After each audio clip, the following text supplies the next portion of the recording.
Sinilaban ng Police Regional Office Cordillera Administrative Region ang mga nadiskubreng mga tanim na marijuana sa lalawigan ng Benguet.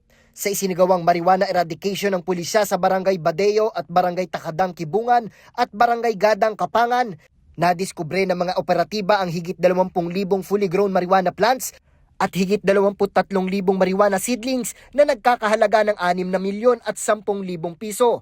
Pinagbubunot at saka sinunog ng pulisya ang mga naturang tanim habang patuloy pa ang isinasagawang investigasyon.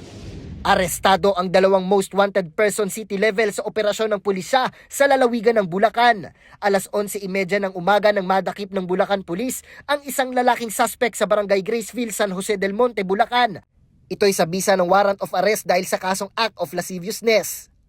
Sa bisa naman ng arrest warrant dahil sa kasong 4 counts of statutory rape, sexual assault at acts of lasciviousness.